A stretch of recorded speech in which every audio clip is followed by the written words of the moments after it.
it up there. Okay, so the final exam is going to be on December. Might help if I put the date. December what? 14th, right here. 12/14 from 5:15 to 7:30. 5:15 to 7:30 p.m. Same location. Okay, and the questions that you will see on that final exam are going to be similar to what we just took in the mock exam, which most of you went through and worked pretty easily, I guess, because it took you about 15 minutes to work it, because after about 15 minutes, I saw everybody gone. So I guess you just whipped through all the questions. Or you have continued to defer understanding this material and you had no idea what to do with any of it. And now you're down to what? To the last minute to try and understand this stuff? Okay, so only you can assess where you were on that. I'm thinking that you were looking at this stuff and you say, well, I have no idea. And I'm just going to tune out on this thing and wait for the bell to ring. Okay, I'm going to close my eyes and this will soon all be over, was the approach that I think some of you were taking. So, it's time to get with it. I mean, there's little time left, right, to get this stuff understood. So let's go ahead and let's take advantage of this time right now to see where we stand. Okay, and so we say that when a not-for-profit organization spends money for the purpose in which the external donor intended, when the expense is recorded, it is what? Expenses are by definition all a decrease in the unrestricted. We have the reclassification adjustment in which the amounts come out of the temporary restricted, go into the unrestricted, but the expenses are all unrestricted, right? So that question was testing your understanding of the structure of the statement of activities. And we're going to see that a lot of the questions are like that. Unrealized gain on an investment portfolio of a not-for-profit organization. Remember, we said last time that FASB requires that not-for-profit organizations treat all of their investments as what type of securities?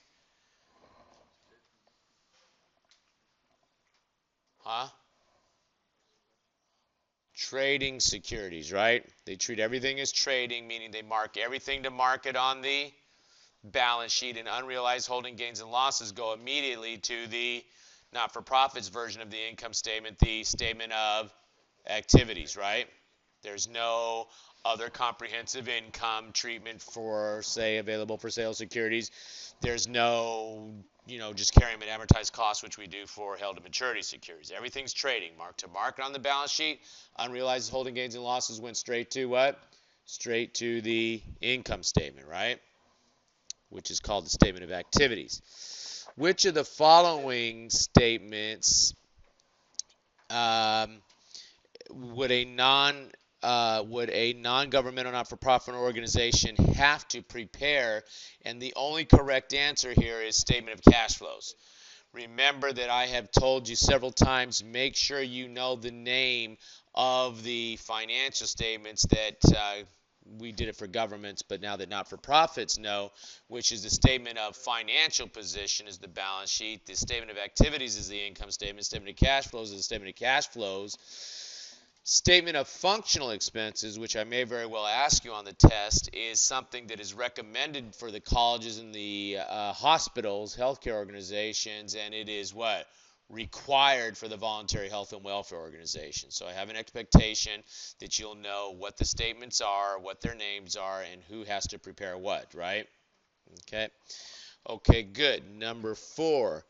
A functional expense recorded in the general ledger of ABC not-for-profit organizations are as follows. And I come down and I ask you what amount should be reported as fundraising. I think we had this question, didn't we, or did we not?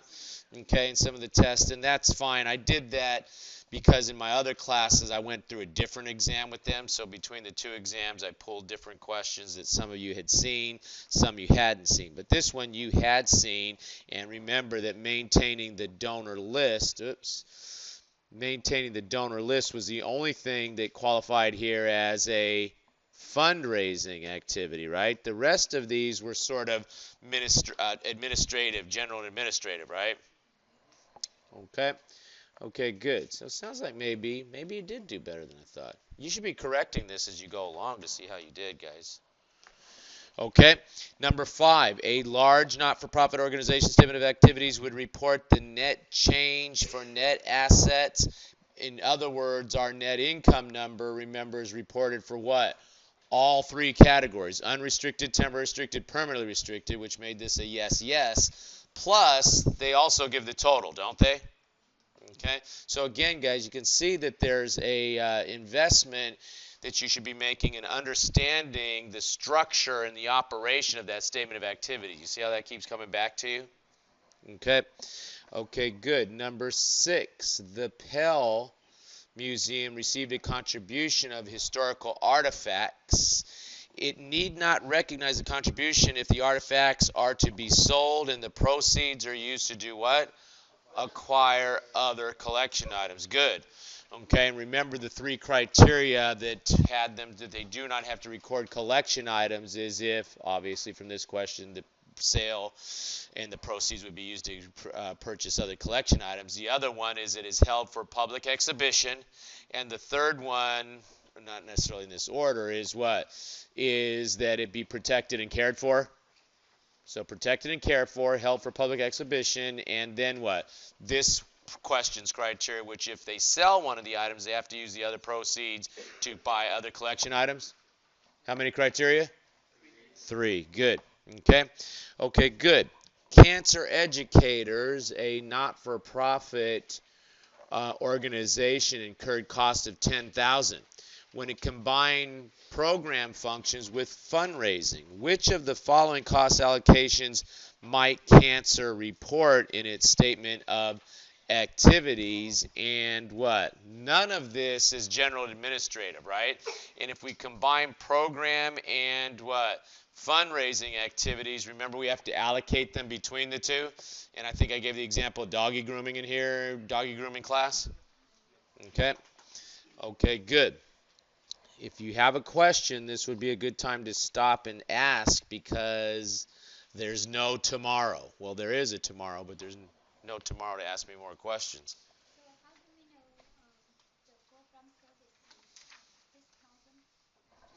You don't know that it's 6,000, but relative to the other choices, it's the only one that could possibly be right. There's no way that it's 0 to program and 0 to fundraising.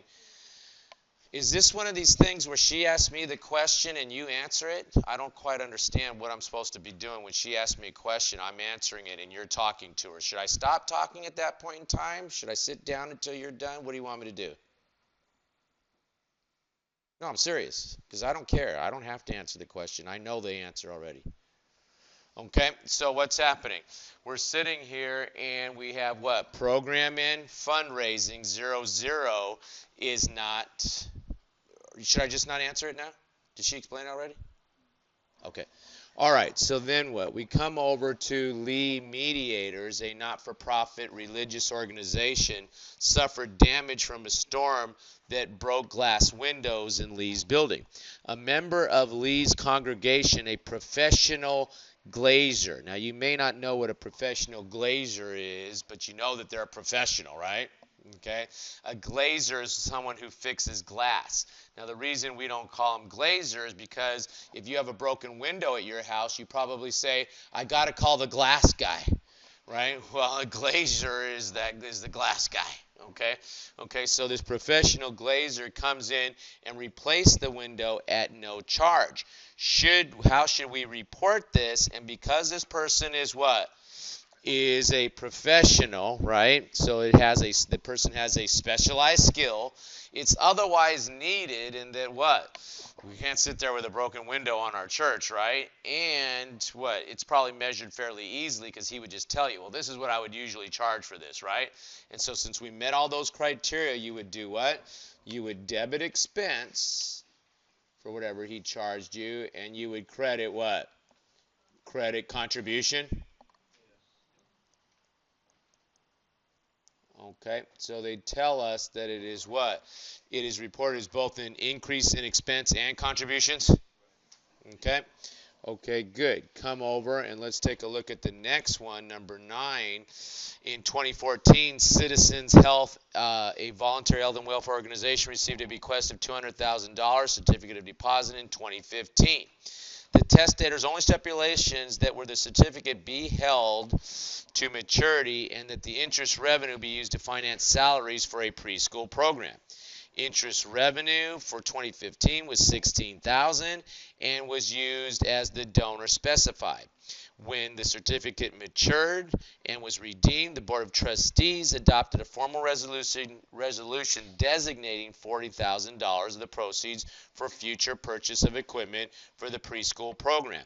What amount should they report as unrestricted net assets? Now, when you get a question like that, again, guys, you need to go ahead and put yourself together a little statement of activities and work your way through that. That is the only way that you're going to be able to follow the bouncing ball in a question like this. And remember, I told you, they'll take you all around the block on this thing, take you all over the statement of activities, and then the question will just put the spotlight on one piece of it, right? And so you got to sit there and track through this. So we had a contribution that came in, what was it, $200,000 certificate of deposit? Okay. So we had contribution that came in, and the contribution came in unrestricted, temporary restricted, permanently restricted, and it came in what? 200,000 maturing in 2015. And so we held it to maturity. And what happened in 2015? The money was what? Came in as temporary restricted and it got reclassed out, didn't it?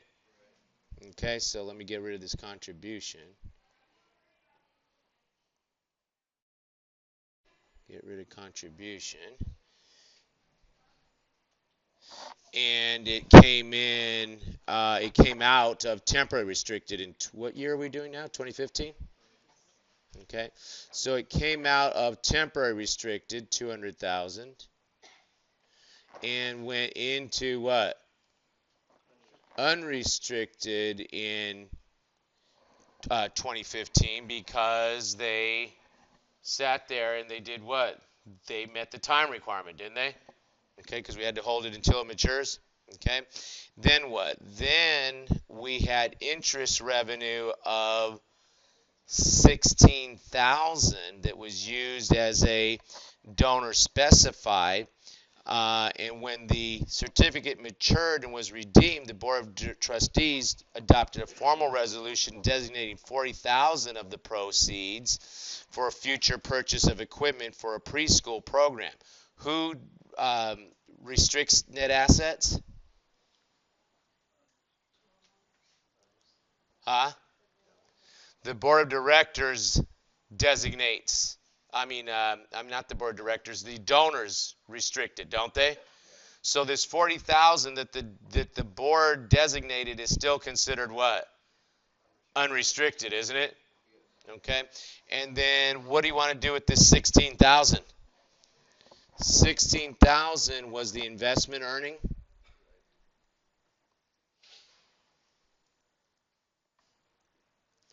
And the investment earning interest revenue was 16,000. But then it got used as the donor specified, didn't it? And so if that's the case, we have a reclass of 16,000 that's going to come out of the temporary restricted and go into what? Go into the unrestricted. And I guess they spent the money the way they said. Okay, so that's going to be a minus 16,000. So all we've got is this 200,000 that's unrestricted, right? And of the 200,000 that's unrestricted, how much was designated for the preschool program? That was what? That was the 40,000. So the trick of this whole question was to sit there and know that what? Even though the board had designated that 40,000, it was still what? Still unrestricted, right? Okay? Boards cannot restrict net assets. Who restricts it? Donors only, right? And so that 40,000, although it might be called designated for some purpose, it is still what? Still unrestricted. Now, sometimes students will say, well, what about the 200,000? Well, they didn't ask me about the 200,000. They only asked me about the amount that was designated, right? Okay. Okay, good. Let's take a look. And I don't know that the whole thing of going through the whole statement of activities, to be honest with you, was actually necessary to approach that. The key thing was to know that what? When the board designates, it is still what? Unrestricted, although it could be called out as designated. Okay, good. Let's take a look at this one, number 10. I don't like that question anymore. Let's take a look at number 10. It's not that great of a question. I wanted to get a question in there so that you know that the board cannot what? Cannot restrict. That's the key concept that you take away there. I'm not sure that you'll see it in a question like that anymore. That had a few wrinkles in there that were unnecessary. Okay? All right, let's take a look at this one, number 10. A not-for-profit voluntary health and welfare organization received a $500,000 permanent endowment. Okay, and they give us some more information, but they want to know what amount should be reported as the change in temporarily restricted net assets. Okay, so let's just go ahead and see what we're going to do here. First of all, what is the change in temporary restricted net assets like? Change in net assets. What's that like? Huh? Todd, right? That's like net income. Okay, and we report the net income by category, don't we? Unrestricted, temporary restricted, and permanently restricted. So they're asking me the net income for the temporary restricted, aren't they? Right? Okay, so I'm going to go ahead and I'm going to sit here and I'm going to take my approach of putting together a little statement of activities for myself to go through and analyze this. There's my little statement of activities, and I have a contribution.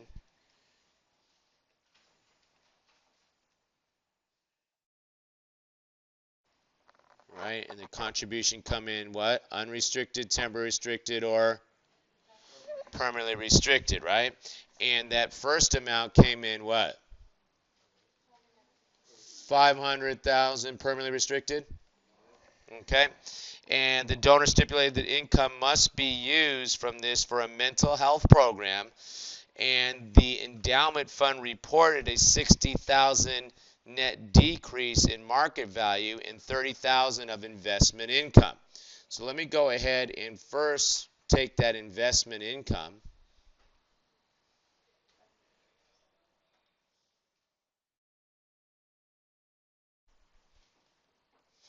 The investment income is supposed to be what? Huh? It says the endowment fund, it says their not-for-profit voluntary health and welfare organization received 500,000 permanent endowment, and the donor stipulated that income must be used for a mental health program. And so what's going to happen? Huh? Good. It's going to come into the temporary restricted column for 16,000 until I use it for mental health, right? The mental health program? Okay. Sorry, 30,000.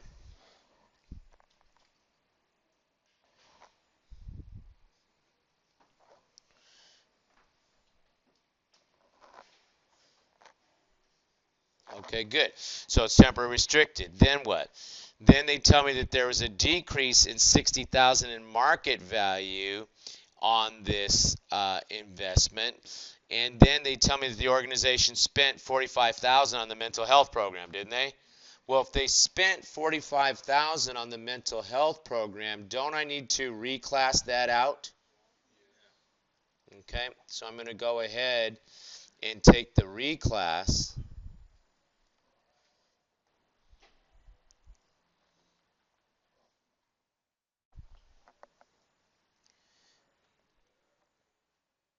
Take it out of the temporary restricted for 30,000, right?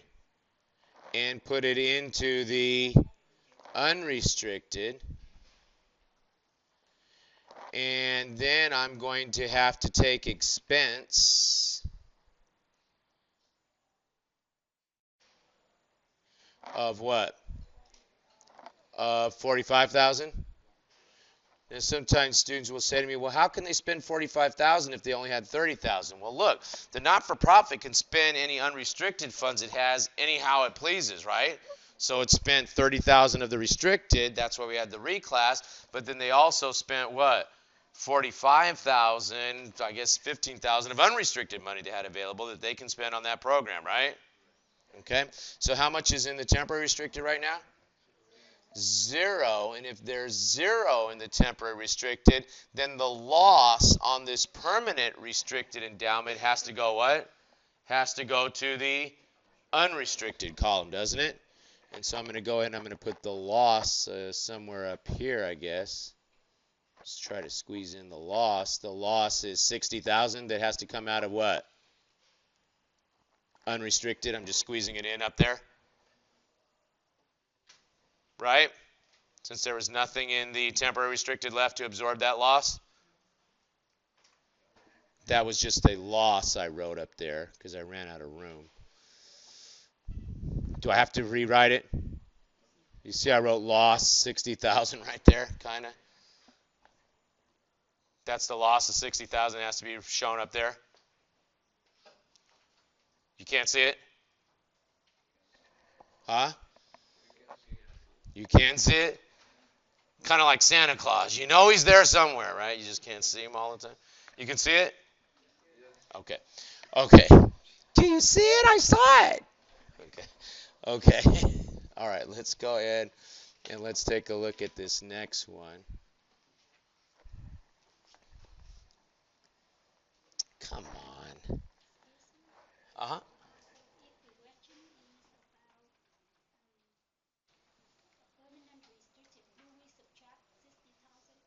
From where?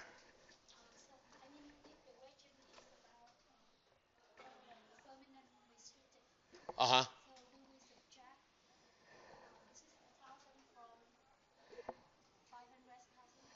No.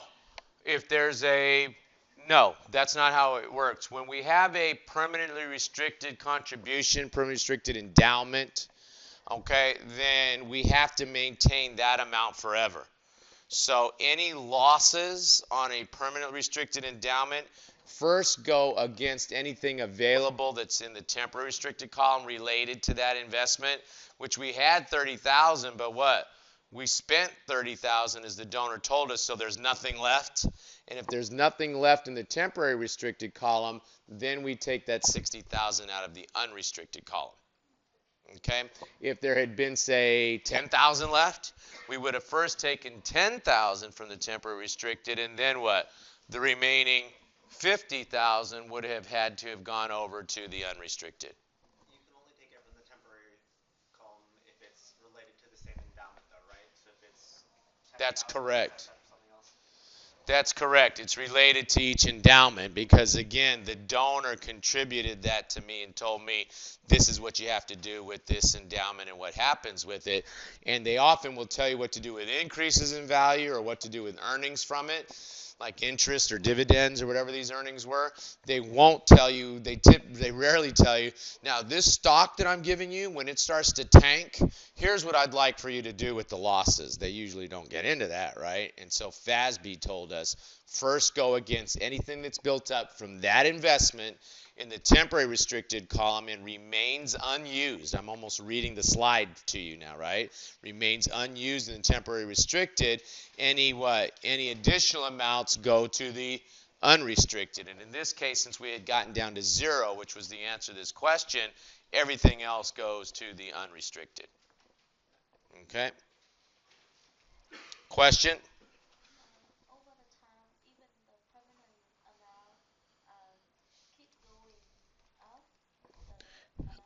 Permanent amount will stay at the 500,000. Okay, unless the donor had specified, sometimes they'll want to build in some sort of inflation protection on this thing. Like, I gave you a $10,000 investment in 1960. Well, that's pretty good. A $10,000 investment now, let me throw that in the street, right? Okay, and so in order to protect that for inflation, sometimes they'll say that you have to put a certain percentage away into the permanent. Then we would have earnings. And if you look at that statement of activities, that full-blown one that I gave you as an example, if you sit there and you look at that, you would see amounts of earnings going into the permanently restricted category. That's probably some sort of protection against inflation that the donor would have put in for the permanently restricted contribution. Okay, but for the most part, it's going to stay at 500,000, at least for purposes of our class. I'm not going to give you anything like that where it has to go over to the permanently restricted column, any earnings. Okay. Okay, good. Question on that? Okay, let's go ahead. I don't know where there it is. Now it's back. Okay, so let's go ahead and let's take a look at this next one. Did we do this one before? No? Okay. So we have this non-governmental, not-for-profit.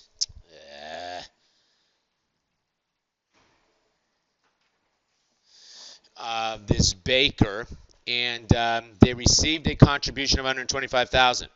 And they ask what should be reported as a reclassification adjustment. Do you see the theme here?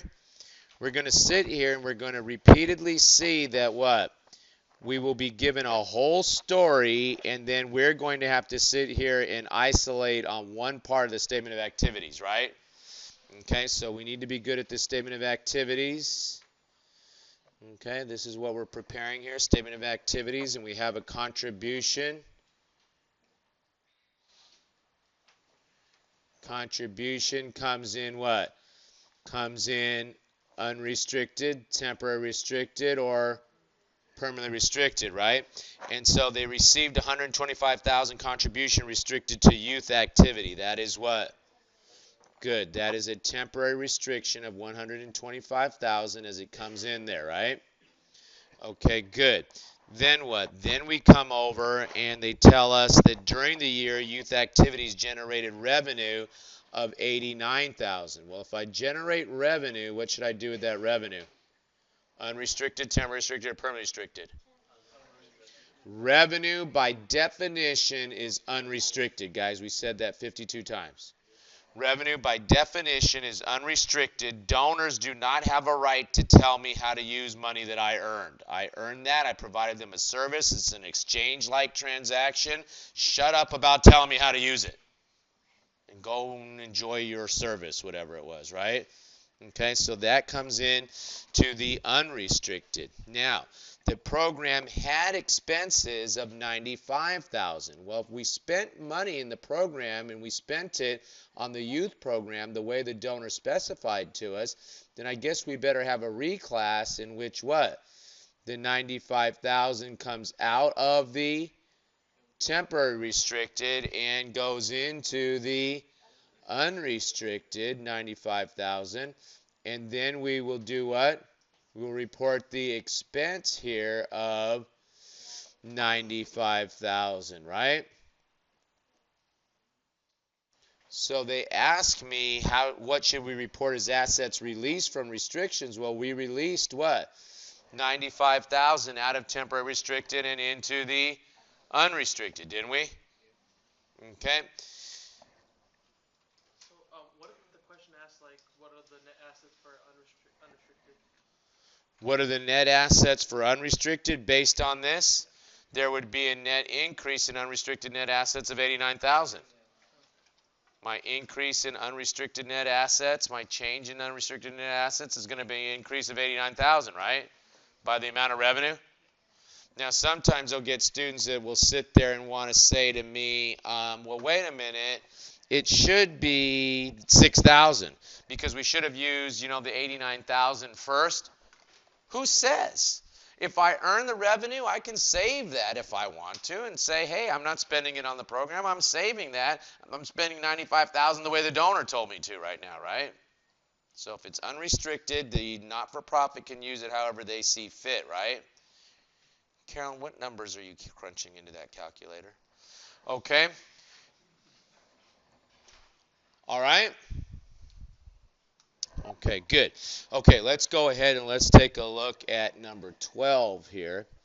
And in fiscal year June 30th, 2015, Barr College, a large private institution, received $100,000 designated by the donor for scholarships for superior students. So fiscal year ends June 30th, 2015. That's fiscal year 2015. 2016 starts what day? If fiscal 2015 ends on June 30th, then when does fiscal 16 start? July 1st is when fiscal 16 starts. July 1st, what, 2015? And it ends what? June 30, 2016. June 30, 2016, and that's fiscal year 2, isn't it? Okay, so when you take a look at this, we've got an interesting thing going on here is that what?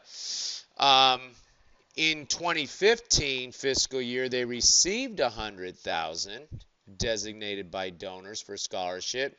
And then what? And then on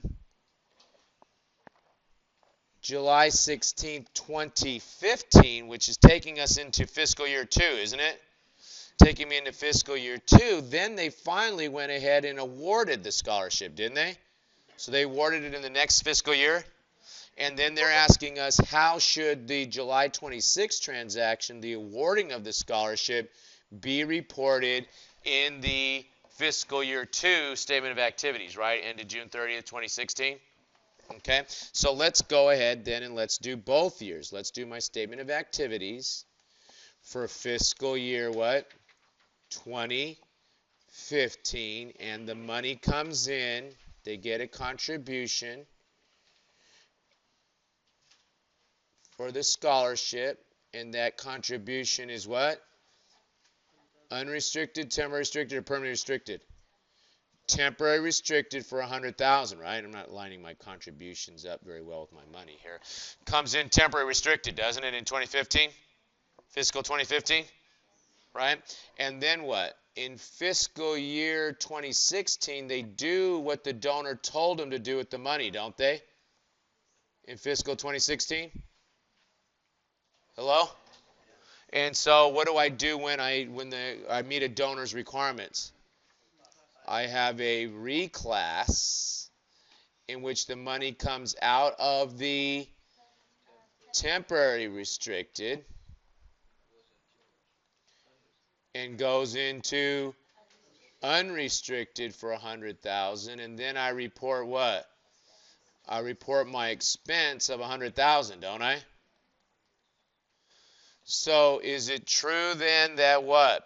I would report this as both a what?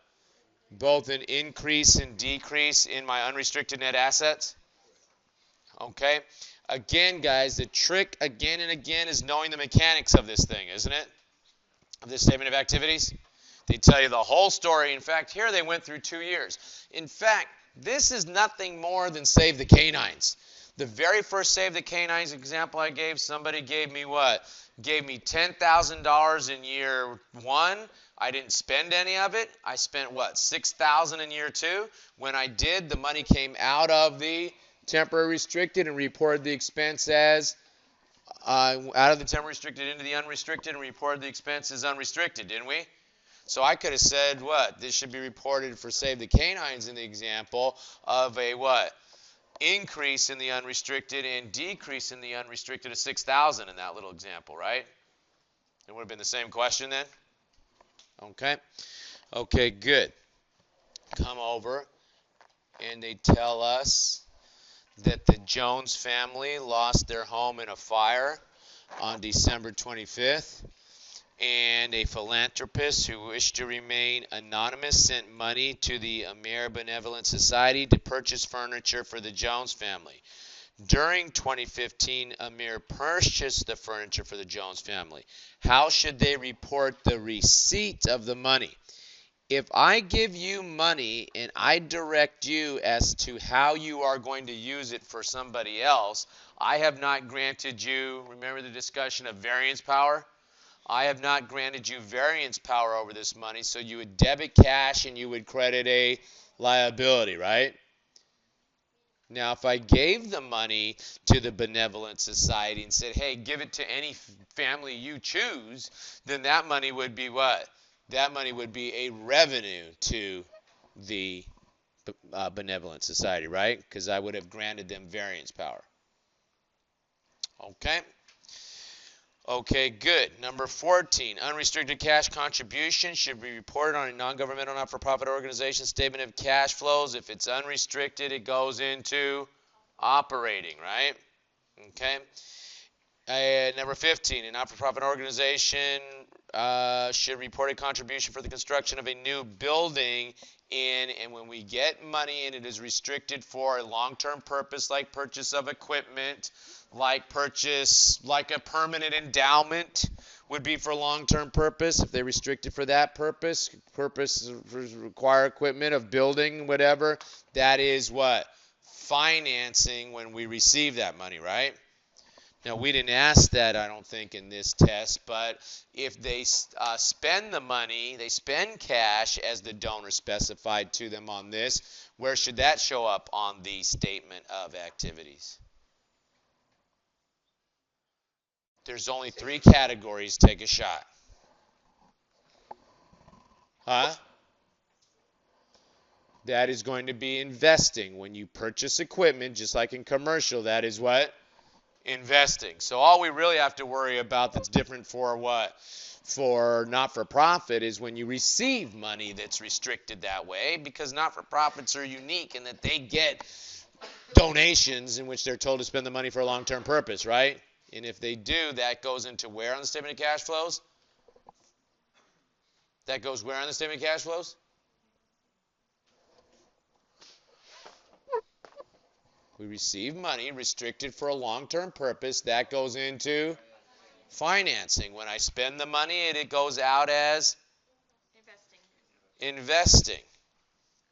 When I'm given money, stop overthinking it, guys. When you spend money on equipment on any statement of cash flows, where does it go? Investing. If you spend money on equipment, etc., buildings, that is what? Investing on the statement of cash flows. Okay, great. So the only question is when you are given money, somebody comes up to you and says, here, buy a projector. Here, when that money comes in, you do what? You show it in financing, right? Because we're not really going to not issue stock or anything. If we had issued stock, then that would be financing on a regular. But how are not-for-profit going to issue stock? So when they're given money, and so, hey, go buy equipment, FASB has determined that is what? Financing, okay? If it's an unrestricted contribution, then that is what? That is operating. When you spend money on equipment, that is what?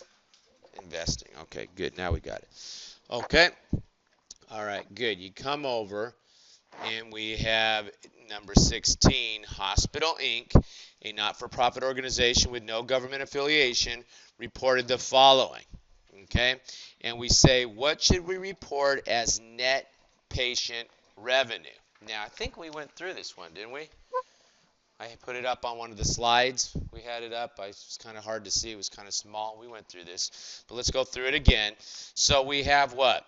We have $775,000 that comes into this not-for-profit, right?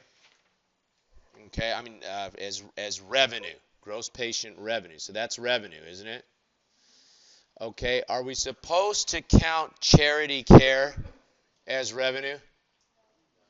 We do not report charity care as revenue, so we better adjust that for $25,000, right? Because they tell me that 775 included charity care. Now, sometimes students will say, well, why does it include it if it's not revenue? Because this is a test, and we're expecting you to be able to fix this, right? Okay, so we got to back out that charity care of $25,000. What should we do with the provision for bad debts? Why? Why? Don't guess. I mean, I guess if you're on the test, you have to guess. But if I'm asking you and we're colleagues and I'm having a conversation with you, don't start guessing.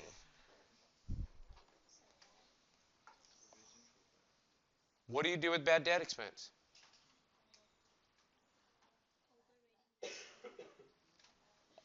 What's a journal entry if I have a bad debt expense? I provided a service, and somebody has told me my experience is that somebody can't pay me, I should say. My experience is that somebody can't pay me, so I take a provision for a bad debt expense. What's the journal entry? Debit what? Debit the bad debt expense for 15,000 and do what? Credit the allowance for 15,000. Right? Do I reduce the revenue? Do I add to the revenue? So what do you want me to do with this 15,000? Ignore it, leave it alone. What do you do when you see a shark in the water? Leave it alone. Don't touch it. Okay, so this is like a shark. Don't touch it. Leave it alone. What do you do when you see down power lines? Leave them alone. Don't touch them. You ever seen that before when they say when there's an emergency and they say in the thing, oh, if you see down power lines, don't touch them. Really?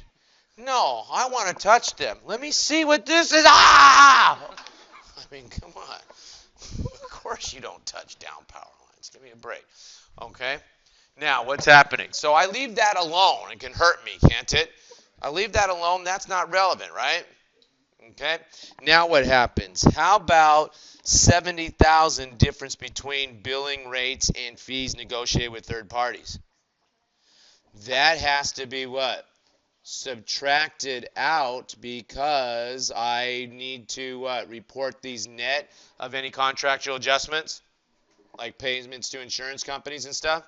So when I subtract that out, now I get what? 680,000. I forgot to show the answer on this one. 680. Right? Okay. Now, let me ask you this. What would happen if I told you that this not-for-profit got a contribution? And the contribution, not a contribution, but a pledge, which is a contribution, but it's not cash. It's a pledge for $350,000, and their experience is that 10% is not collectible. Who wants to give me the journal entry for that?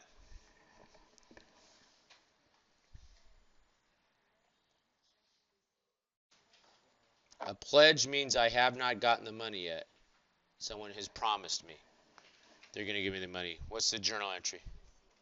Huh? Debit pledges receivable PR. You mind if I put PR down for 350,000? Like that? Okay, and you want me to do what?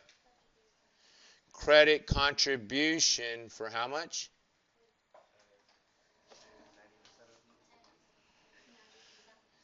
90% of 350 or what? $315,000? 315, good. And you want me to do what? You obviously want me to credit something because this journal entry is not balancing. So you want me to credit something for 15,000. What do you want me to credit? Huh? 35,000. I mean 35,000, sorry. What do you want me to credit? Huh? You want me to credit the allowance because I'm setting up the allowance for this uncollectible amount, right? Okay, so you see there's a different approach, isn't there? For revenue versus contribution. If it's a revenue that I've earned, I take the revenue gross and I set up the bad debt expense in the allowance, right? If it's a contribution, I've determined I have an uncollectible amount. I do what? I reduce the contribution by the amount I think I'm not going to collect, right? Question? Okay, good. Let's take a look at this number 17. and private college provided you with the following information. They received an unrestricted pledge of $50,000 and to be paid in the following year, and $25,000 gift restricted for scholarships. And notice from a recent graduate that the college is named as a beneficiary in the graduate's will. And so the question becomes, what amount is contribution revenue? Now, the first thing that you need to notice, that question's not in there? Yes, it is. Oh, okay. Thought I heard all kinds of flipping like it wasn't in there. The first thing that we're going to have to realize is that this question only asked me for contribution revenue. It didn't say what's temporary restricted, what's permanently restricted, what's unrestricted. So it's going to be the sum regardless of whether it's restricted or not, right? Okay? And so I come over here, and it's simply asking me really what I should recognize as a contribution. How about the $50,000 pledge to be paid next year? Yeah, I would debit pledge as receivable. I would credit contribution, wouldn't I? And they didn't give me any uncollectible amounts, so fine. I don't need to worry about that. Obviously, if they had told me there was an amount that was uncollectible, I'd have to take a net of that, wouldn't I? Okay, and then what? $25,000 cash gift restricted to scholarship. Should I take that? Yes. That's a contribution because it's cash, right? How about the $10,000? Should I take that? No, I do not take the $10,000. That is a conditional promise to give. What has to happen?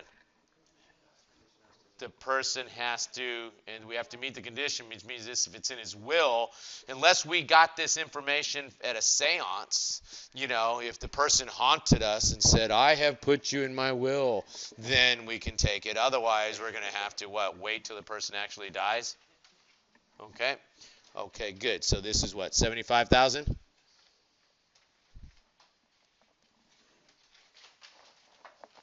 Okay, good.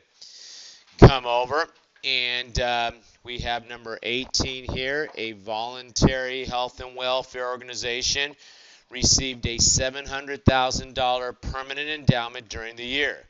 The donor stipulated that income and investment appreciation should be used to maintain a senior center. The endowment fund reported a net investment appreciation of $80,000 and investment income of $50,000. The organization spent $60,000. What amount of change in temporarily restricted net assets? So they're asking me my temporary restricted net assets net income number, aren't they? Now what I'm going to do is I am going to go back up because I see some real estate up here that I can use pretty well to work on my statement of activities. I'm just going to stick it right here even though it's for number 18. Is that okay? Okay. And so what happens? I had a contribution that came in. And when the contribution came in, it came in either unrestricted, temporary restricted, or permanently restricted. What are we getting for permanently restricted? I already told you. So it's supposed to be permanently restricted 700,000, right? Right? Okay, good.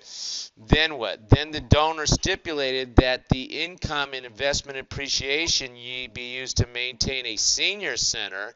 And so we had a net investment appreciation, so I'll just call that gain on investment. Gain on investment, and you're saying that needs to be temporary restricted for 80,000 because it has to be used for the senior program? Okay, good. And then they tell me that there was investment income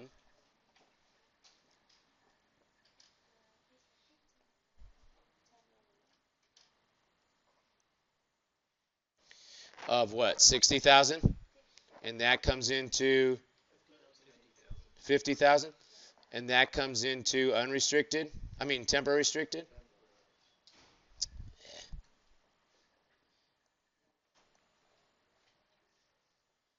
Come on, you stupid thing. 50,000?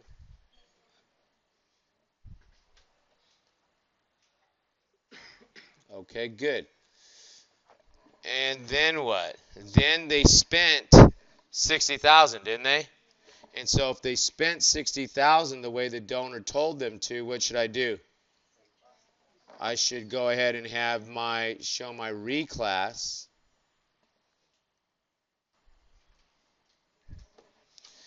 And so for my reclass,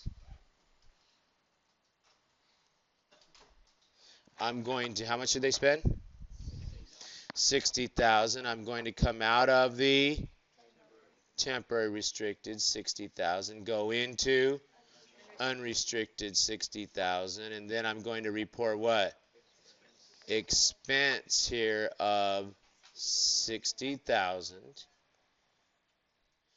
So my what? Change in my temporary restricted went from what? Up 130 and down 60. So I have a what? $70,000 increase. Okay? So if you sit there, guys, and you practice with the mechanics of the statement of activities, this is pretty easy stuff, isn't it? Okay? Okay, good. Take a look at this number 19. RST Charities receives equity securities valued as $100,000 as unrestricted gift. During the year, RST received $5,000 in dividends from the securities at year end. The securities had a fair market value of $110,000. By what amount did these transactions increase RST's net assets? Well, let's just go ahead and let's make ourselves up a nice little statement of activities here.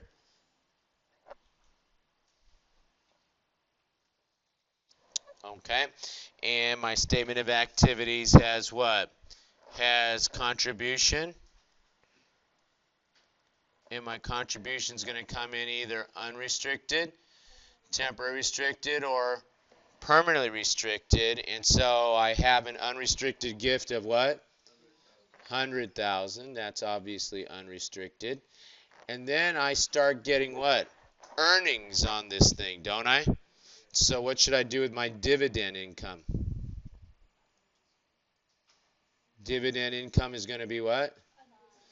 Unrestricted, because it's from an unrestricted security, and they didn't tell me. I mean, if the thing's unrestricted, then they're not going to tell me what to do with the income off of it. So that's coming in unrestricted. And then the security had a fair market value of $10,000, so I have a gain on the investment, don't I?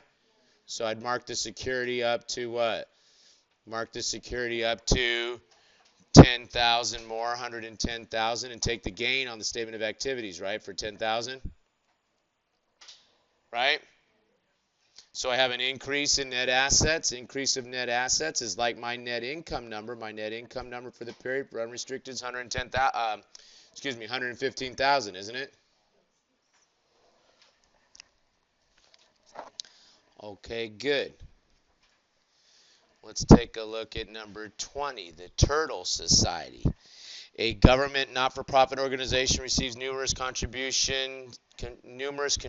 hours from volunteers during its busy season. Chris, a clerk at the local tax office, volunteered 10 hours per week for 24 weeks, transferring turtle food from the port to the turtle shelter. And then he spent significant time talking to the turtles. Okay. His rate of pay for the tax office is $10 per hour, and the prevailing wage for laborers is $6.50 per hour. What should we do with that? Zero, because what? Even though he may be a tax professional or whatever the heck, what? He is not providing us with his specialization, right? And I don't know that transferring food from a turtle tank or whatever requires a specialized skill, right? Now, if it said that he hypnotized the turtles or something, provided veterinary services to the turtles, then what? Then that might be something we would consider, right? Okay? Okay, good. Question? No? United Together Labor Union had the following information. Okay? And so we go ahead for its revenues and expenses, and we go ahead and we're going to have to answer a couple questions based on this, right? And so the first one is a United Way Together statement of activities for the year ended December 31st, 2015. What amount should be reported under the classification of unrestricted revenues? So we have to go up to those revenues and see if we see any donor restrictions, right? Okay, or not. So how about per capita dues? That's a revenue, and it is automatically what? Unrestricted. Okay. How about initiation fees? That is a revenue, and it is automatically unrestricted. Anytime you're having an exchange, that's unrestricted. How about sales of organizational supplies? Yes. That is what? Unrestricted, isn't it? Okay. How about contributed and restricted by donors? You think that's restricted? Right? How about what? Restricted by donor. Is that restricted? Yes, it is. Donors can restrict, can't they? Okay. So I get what? The only unrestricted I see up here is 680 plus 90 plus 60. That's going to be 150 plus 680. What is that? 830,000. 830,000? Good. Okay. In United Together Statement of Activities, what amount should be reported as program services? Remember, programs are things that not-for-profits do, aren't they?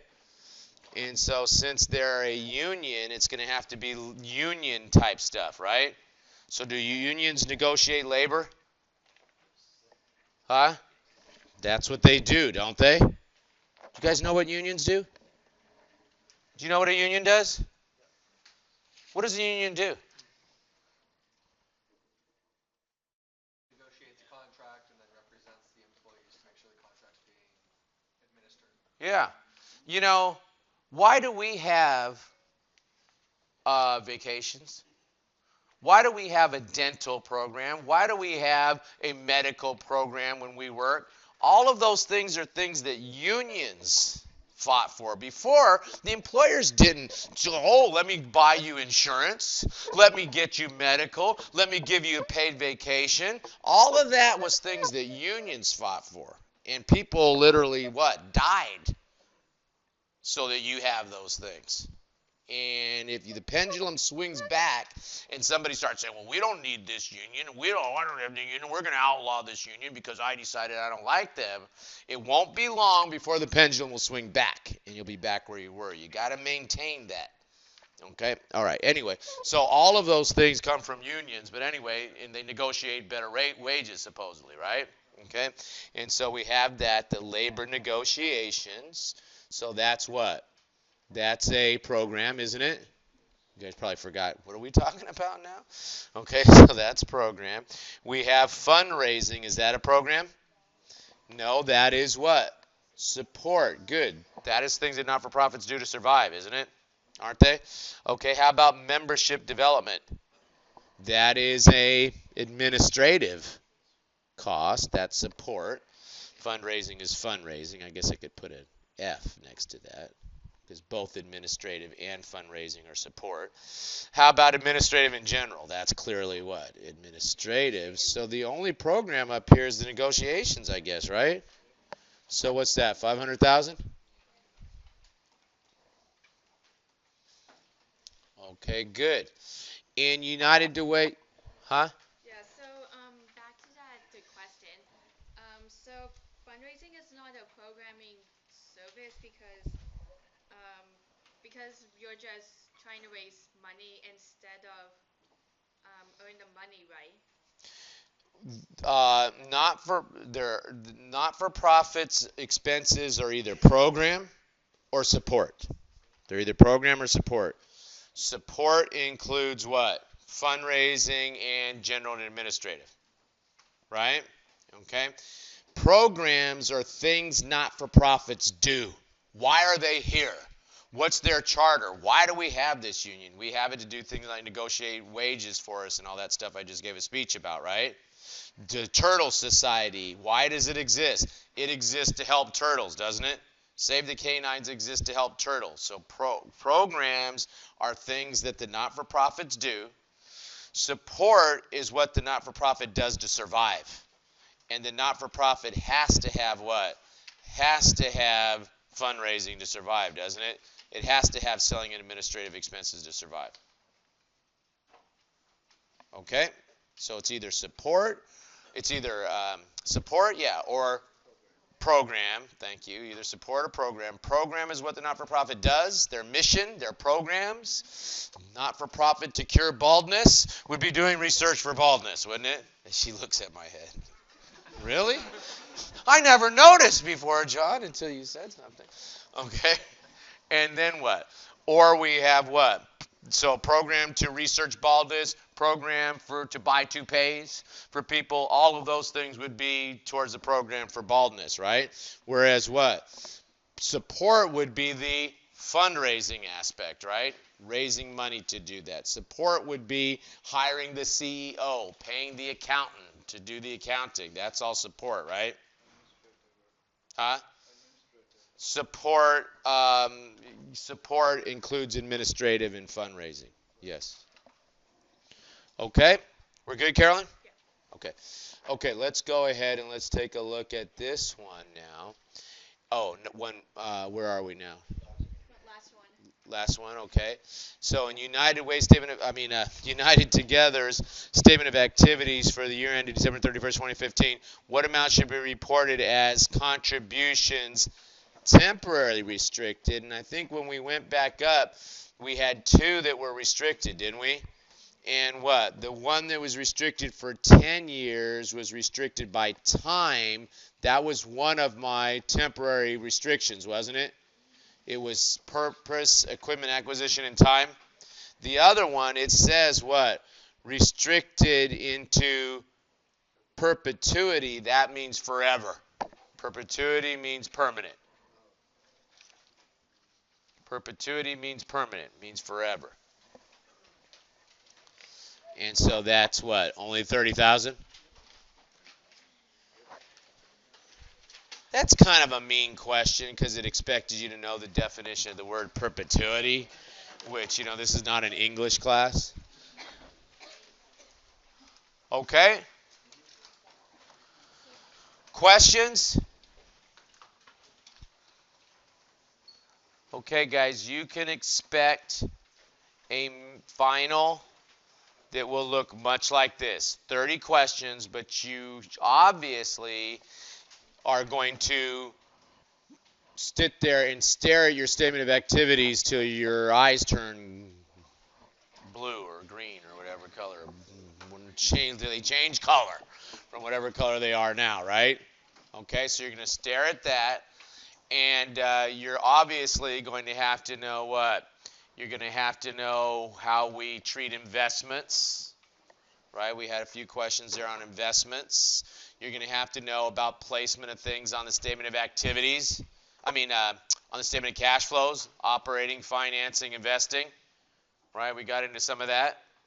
You're going to obviously have to know something about, again, our statement of activities, how we classify our expenses, our revenues, etc., right?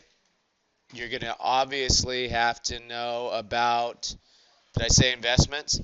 Oh, you're going to have to know how we account for contributed services. You're going to have to know how we deal with what? Works of art, etc., right? Okay? So, what I would suggest you do is to prepare for this exam is to go ahead and look back at this discussion of this practice exam. It's now going to be posted on Canvas. You want to go ahead and you want to look at the lectures that we had for Chapter 13, and it was very short for Chapter 15 and 16, right? So you should look at those, and you should look at the lectures that we had on that one other exam that was related to this, right? And the questions that we didn't work on that first exam, I stuck on this one, okay? And then I think there's one more exam up there, isn't there? No, that's it. It's a term paper, and then the remaining homework and quizzes. There was 3 exams put up, but 2 of them were the same, right? And we only started. Exactly the same. 2. How would one of them be the same? Then it would have compared to what? There was 2 that were the same. To say that one of them is the same doesn't make any sense. There's this pen and it's the same as only one.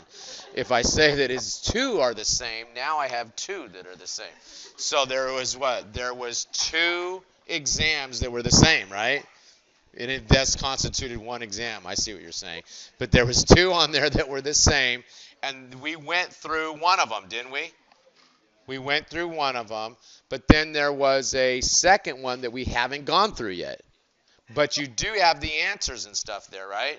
So that would be a very good one for you to sit there and make sure that you're comfortable with it. And I would even suggest that you do like I did for this mock exam and clean out the answers or cover the answers. You probably need to clean them out because there's not always numbers, just a series of four numbers that you choose from. For my, accounting introductory students, I tell them to just cover up the numbers when they're studying for those. But for these, it won't work because you have to choose amongst words a lot of times. So I would clean it out. The way you clean it out is if I highlighted the answers, highlight the whole document, and then hit highlight, block the whole document, hit highlight, it'll highlight everything, and then unhighlight everything, and it'll take them out. But when you save that file again, don't forget to save the name. Well, I guess you could go back on Canvas if you make that mistake and get it off of there. Okay? But then if it's ones where the answer is underlined, the best way to get rid of that is you take that little paintbrush. You guys know the little paintbrush? You go and you take the little paintbrush. If I can get the mouse to work. If I don't, this discussion's going to be over in a minute. Okay, so let me click off of, let me go to home. What you do is you go to the little paintbrush. Okay, so you don't care? I don't want to do this. Or you want me to do this? You go to the little paintbrush right here. See that little paintbrush? And you paint on the one that you want to change it to, like this. And then you just go ahead and what? You hit the paintbrush, and then you come to the one that you want to change, and you paint it, and it'll change it to what the one that you painted first. And that way, if it's just a little underline, because trust me, some people say, well, underline all of them and then underline all of them, but it keeps leaving that one a different shade. If you do it with the little paintbrush like that, you have to do them one at a time. It's a pain, but then you'll have a clean document. This is taking longer than it's worth. But you'll go ahead and you'll have a clean document then, and you can go through and you can work that other exam that's there and then see how you do on it. Okay? Class, the test starts at what? 5:15. I'll tell you, I'll try and see if I can be in my office around 4. Maybe a little before 4. If I can get over there in the business tower. By saying if I can get in there, meaning if someone else is there, I can't be there. But I'll try to sit in there early enough so that if you have questions, or you can just ask questions before the test, before we get started. Okay? We should have plenty of time. I didn't? Huh? I didn't cover 15 and 16? I did, right? Oh, you did. Like Didn't we get into that hospital one? Yeah, we thought we did. Remember we did the charity care one where I said, well, let's look at this question, and we went into the hospital? How did you guys know how to answer that charity care question? How did you know how to answer?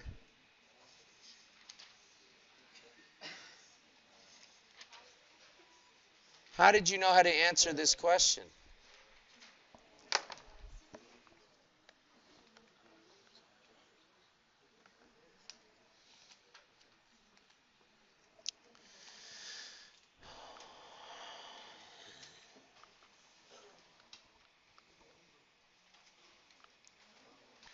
I'm having trouble understanding why this question was so easy for you.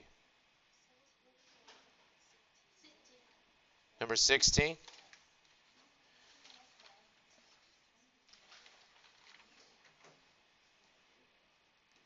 How did you know how to work this question then? Huh? Yeah, it's in the PowerPoint for chapter 16.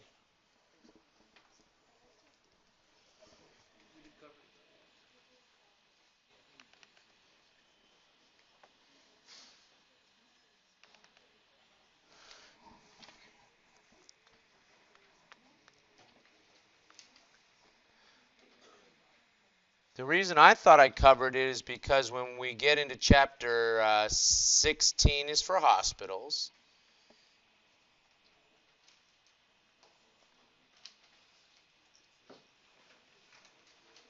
Healthcare organizations. And there's that same question.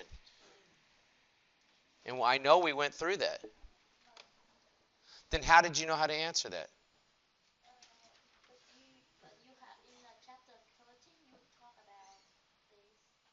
No, I didn't. I talked about the 15% one. I talked about this one. I talked about reducing this amount, but I didn't talk about this question. We sat here and we went through this.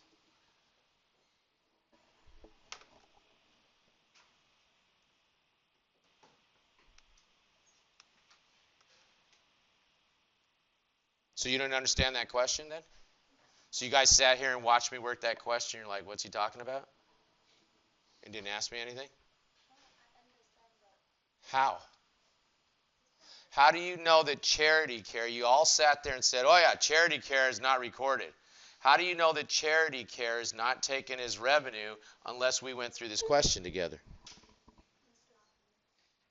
How would you know that you're not supposed to report charity care? I mean, why wouldn't somebody say, who said, what's charity? Why are,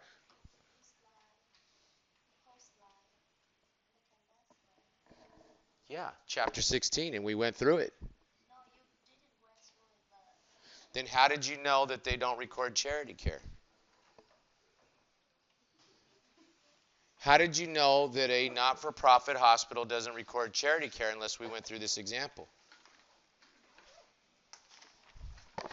How do you know that a not-for-profit hospital doesn't record charity care unless we went through this example? How do you know that a not-for-profit hospital should subtract third-party contractual adjustments from its revenue if we didn't go through this example? Huh? How did you know that? How did you know that? How did you know that we subtract contractual adjustments from third parties the way we did in that question unless we went through that?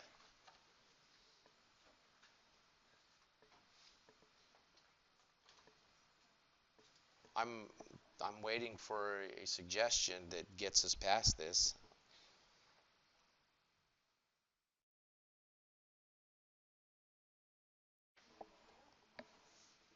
Well, then how did you know it? Why didn't you stop me at that point and say, huh? What are third-party contractual adjustments? What is charity care?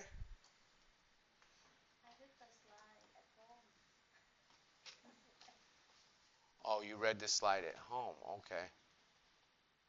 Okay, well, what you need to understand about hospitals is that if they provide a service and they have charity care is not included as revenue. And if you have third-party contractual adjustments, for example, an insurance company has an amount that is different than what you would charge somebody without insurance. Okay, so let's say that we're sitting here, charity care is not recorded, and if you have a contractual adjustment, you go ahead and you report the patient service revenue gross at the $50,000. Okay, whatever it was you would have charged that person normally. But if you only charge Blue Cross $30,000 for that, why would you only charge Blue Cross $30,000? Why would a hospital only charge Blue Cross $30,000 for something it's going to charge everyone else $50,000 for? Let's say you walk in with a broken leg, or you get wheeled in. Not you, but somebody else gets wheeled in with a broken leg, and they say, well, to fix that broken leg, it's going to cost you $50,000. And you hand them your Blue Cross card, and they end up only charging Blue Cross $30,000. Why do they only charge Blue Cross $30,000 when they would have charged you $50,000 if you came in uninsured?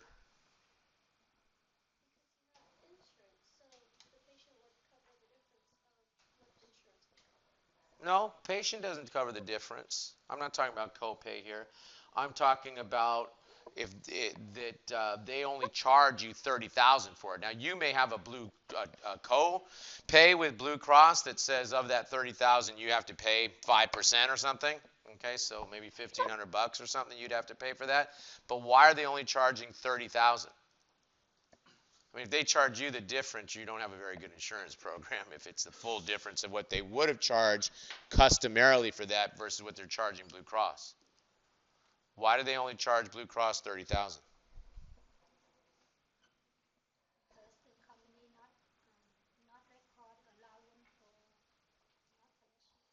No. No, we would record an allowance. If we didn't think we were going to collect part of this, we'd take a bad debt for it. Okay, now in this example, they're not. But if we thought we weren't going to collect some of this, we'd take a bad debt for it. Bad debt expense and credit the allowance. Why are they going to say, oh, Blue Cross? You're Blue Cross? Okay, only $30,000 for that procedure as opposed to the $50,000 that we would charge just a single person that came in. They'll make contracts. Think of it kind of like bulk pricing or something to that. Saying That's exactly what it is. Send your people to us and we'll give you a discount as the insurance. That's exactly what it is. Blue Cross sits at the table and says, you want some of this, don't you? You want all these people that are insured by us to come to your hospital? Yes, we do. So the hospital, so Blue Cross says, then don't charge us $50,000 for that. Charge us $30,000, and we'll start breaking people's legs on purpose to send them to you. No, they don't say that, but we'll send you all kinds of people, won't we? Right? That's why some people believe that if there was just one insurer, who would that insurer be? The federal government. If there was a single payer, one insurer, that would drive the prices down even more, because now what? Now you'd have the real, 50-pound gorilla or whatever it is, 5,000-pound gorilla. It'd be a real skinny gorilla if it was 50 pounds. Nobody would be scared of a 50-pound gorilla, but if it was a 500-pound gorilla that's sitting there saying, I'm on this price, the prices would come down tremendously, wouldn't it? Okay? But some people don't want a single payer system like insurance companies. They don't want that. And they go to Congress and they say, if you have a single payer, the terrorists have won. And they say, oh, okay, then we won't have single payer. Okay? So even though that doesn't make any sense. Okay? So what happens? So you record what? You record these patient service revenue at $50,000, don't you? Which is the customary price. But then you go ahead and you debit a contractual adjustment that they say is a contra revenue. It's like a subtract. It's like a subtract from what? From my revenue. Isn't it almost like a discount? If I have a discount on my sales, it's subtracted from the revenue, isn't it? Right? You asked for this. I don't know why you're sitting there like you're in pain now. You wanted chapter 15, 16. You got it, right? Okay, so what's happening? We go ahead and we have this contractual adjustment. So on our statement of activities, when we report our statement of activities, notice that our statement of activities does what? Next slide. For my statement of activities, make this a little bigger. Notice that my statement of activities does what? It reports my net patient revenue, but it reports it what? Net of those contractual adjustments. And you see those little two stars right down there. It says net of what? Net of contractual and other adjustments. Okay? So we go ahead and we backed out those contractual adjustments, didn't we? So again, even though they report the revenue, they originally record the revenue gross, right? And they would code that in their accounting system, broken leg, code 1234. We charge $50,000 for that, right? But if you came in with Blue Cross, they'd probably code something else that would automatically record a contra against the revenue of $20,000, right? So that ultimately that reports net of this discount, right? Just like if you had discount on sales or whatever. Okay? So again, You look at the hospital accounting, we have what? We have our patient service revenue. If we have a what? Contractual adjustment, that gets subtracted off of the revenue, doesn't it? If we have what? Charity care, that gets subtracted off the revenue, right? And so when you take a look at the statement of activities, it's reported net, isn't it? Now notice that's the only thing that's special about the hospital's statement of activities, okay? We still have unrestricted, temporary restricted, permanently restricted. When we meet a donor's requirements, it comes out of temporary restricted and goes into unrestricted, doesn't it? So everything about the statement of activity of the hospitals is what we've learned, except we'd have to understand how to handle that net patient revenue. When we take out the contract adjustments, we take out the charity care, right? Thus, why you miraculously somehow knew how to answer this question, even though we didn't talk about that. That's how that question worked. We took it, what, gross, then we subtracted out the charity care. We subtracted out the, what, the contractual adjustments. The bad debt expense was taken gross, wasn't it? And so if you're providing a service, you do what? You're going to sit there and you're going to debit the bad debt expense and credit the allowance if there's an amount that's not collectible. Okay? Now, the other question then was, what should we do with the colleges, I guess? Okay? And so if you say we didn't talk about it, then I guess we didn't talk about it, right? So let's just look at chapter 15 here when we get into the colleges. And when we get into accounting for colleges now, the key thing that we're centering on, again, is revenue. And notice that they do what? They record the tuition revenue gross, but if there are things like discounts, scholarships, that sort of thing, they debit that, just like a discount on sales. When we do that, we had offered a discount on our sales, we debit the discount on the sales, right? And we go ahead and debit the receivable net of what we're going to collect after the discount. And so when you look at their statement of activities, again, you see the tuition and fees up here, and then what? And it's not the same number as what we saw before. These are different numbers, but we take the tuition and fees gross, and then we subtract off the discount for scholarships, etc., and we show those net of those discounts, etc. Everything else about the statement of activities for colleges is exactly as we've learned. Unrestricted, temporary restricted, permanently restricted. The money comes out of what? Out of the temporary restricted and goes to the unrestricted as we meet a donor's requirements. All of my expenses are considered what? Unrestricted, etc., right? Okay. All right. Anything else? Chapter 15, chapter 16. Anything else? The reason I kept asking you, then how did you know that? I mean, if you didn't understand it, you should have said, you never talked about that. Speak up, guys. There's no more tomorrow left on this stuff. If there's something you don't understand, you need to speak about it now. Anything else? Okay, good. So we're all set then. I will see you on 12/14 Wednesday at what? At 5:15. Okay, bring your Scantron with you, skinny green. Are you doing the sign-in sheet? I didn't do the sign-in sheet. That's all right. I forgot. It's okay. Thank you.